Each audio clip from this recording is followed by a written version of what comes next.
ظلم۔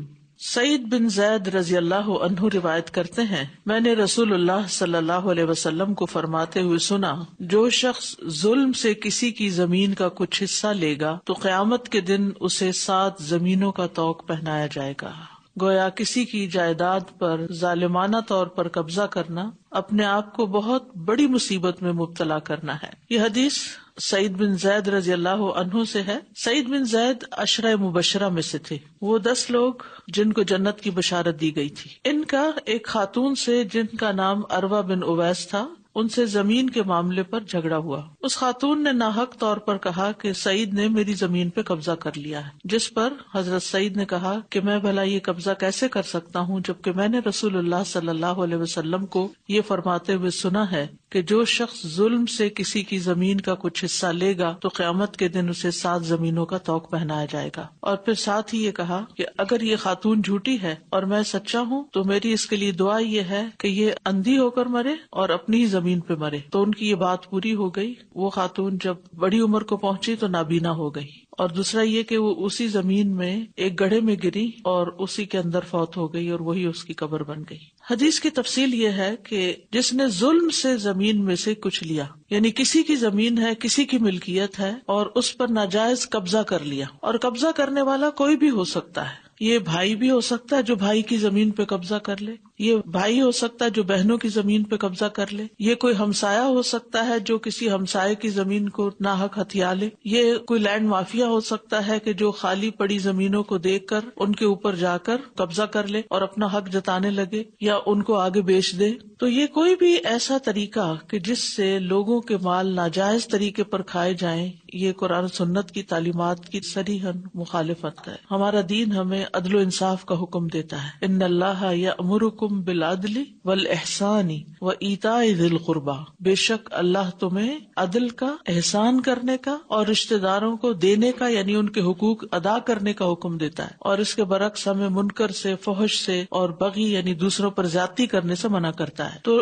کسی کا بھی مال ناحق طریقے سے کھانا، چاہے وہ کوئی بھی طریقہ ہو، وہ منع ہے۔ حتیٰ کہ اگر ہمارے مال میں مسکینوں کا حصہ ہے زکوٰۃ کی شکل میں، اور زکوٰۃ ادا نہ کرنا، یہ بھی ناحق مال کھانا ہے، یعنی حق کسی کا ہے اور ہم اس کو مال میں سے نکال ہی نہیں رہے۔ اسی لیے قیامت کے دن کیا ہوگا کہ وہ مال ایک گنجے ناگ کی شکل میں آئے گا، سانپ کی شکل میں آئے گا، جو اس کی گردن کے گرد لپٹ جائے گا اور پھر اس کے جوز پر کاٹے گا۔ یہ بھی توق بنے گا، سانپ توق بن جائے گا۔ توق ہوتا ہے وہ کلادہ یا وہ ہار یا وہ کڑا کہ جو گردن میں پہنایا جاتا ہے، خصوصاً مجرموں کو سزا کے طور پر، جس سے وہ اپنی گردن کو ادھر ادھر نہیں ہلا سکتے اور بہت شدید تکلیف ہوتی ہے۔ زکوٰۃ ادا نہ کرنے والے کو سانپ کا توق پہنایا جائے گا، اور یہاں جو کسی کی زمین میں سے لے گا اس کو 7 زمینوں کا توق پہنایا جائے گا۔ 7 زمینوں کا کیوں؟ قرآن مجید اور حدیث سے واضح الفاظ سے پتہ چلتا ہے کہ زمینیں 7 ہیں، اور زمین کے یہاں حصے کا یعنی کچھ بھی، شیئن کچھ بھی کا لفظ استعمال ہے۔ دوسری جگہ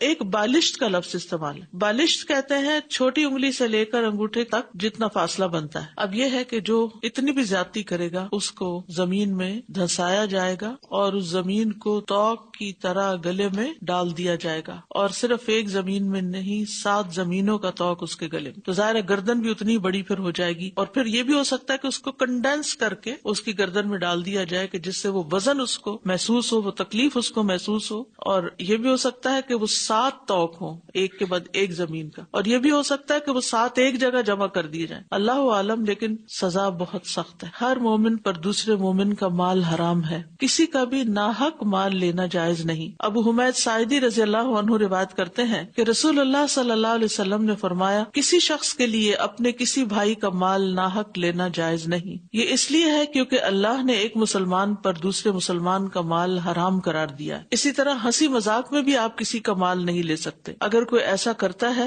تو اللہ سبحانہ وتعالیٰ اس ناجائز مال میں کبھی برکت نہیں دیتا۔ اور یہ بھی حضرت سعید بن زید ہی کی حدیث کا آخری حصہ ہے جو مسند احمد میں آتا ہے۔ ابو سلمہ کہتے ہیں کہ ایک مرتبہ مروان نے، جو مدینہ کا گورنر تھا اس وقت، اس نے کہا کہ جا کر ان دونوں یعنی سعید بن زید اور عروہ بنت اویس کے درمیان صلح کرا دو۔ تم سعید بن زید کے پاس آئے تو انہوں نے کہا، کیا تم یہ سمجھتے ہو کہ میں نے اس عورت کا کچھ حصہ مارا ہوگا؟ میں گواہی دیتا ہوں کہ میں نے اللہ کے رسول صلی اللہ علیہ وسلم کو فرماتے ہوئے سنا ہے کہ جو شخص ناحق کسی زمین پر ایک بالش بھی قبضہ کرتا ہے اس کے گلے میں زمین کا وہ ٹکڑا 7 زمینوں سے لے کر توق بنا کر ڈال دیا جائے گا. اور جو شخص کسی قوم کی اجازت کے بغیر ان سے موالات کی نسبت اختیار کرتا ہے اس پر اللہ کی لعنت. موالات جو کسی کو آزاد کرے اسی کی طرف وہ نسبت ہوگی، دوسرے کی طرف خود بخود نسبت نہیں آپ ڈال سکتے. اور جو شخص قسم کھا کر کسی مسلمان کا مال ناجائز طور پر حاصل کر لیتا ہے اللہ اس میں کبھی برکت نہیں دیتا. اسی طرح آپ صلی اللہ علیہ وسلم نے فرمایا جو شخص جھوٹی قسم کے ساتھ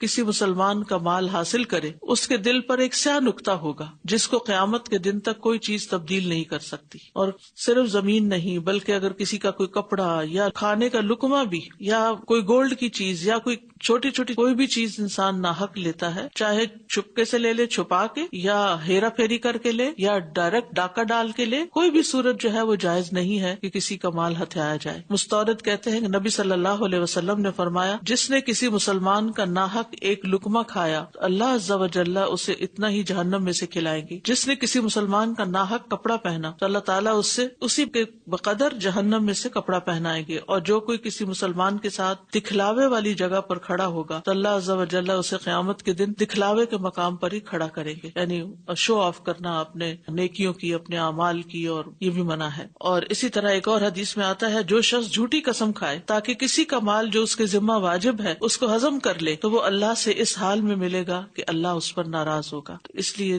دوسرے کے مال کے بارے میں انسان کو بہت ہی احتیاط برتنی چاہیے کہ کسی بھی طرح کسی کی کوئی چیز ہماری طرف نہ آئے. اگر والدین بوڑھے ہیں اور کچھ بچے ان کو سنبھال رہے ہیں، ان کے بڑھاپے اور ان کی کمزوری کی وجہ سے ان کا مال جو ہے وہ چرا لیا جائے یا چھپا لیا جائے یا ہتھیا لیا جائے یا پھر جعلی کاغذ بنوا کر ان کے سگنیچر کروا لیے جائیں یا کوئی غلط وصیت لکھوا لی جائے اپنے حق میں، تو یہ ساری چیزیں جو ہے یہ ناجائز مال کے قبضہ کرنے کی صورت میں آتی ہیں. بعض اوقات لوگ یتیموں کا مال جو ہے وہ ہڑپ کرتے ہیں ناجائز طور پر، یعنی باپ فوت ہو گیا تو ان کو حصہ دینے کی بجائے ان کا مال اپنے مال میں شامل کر لیا.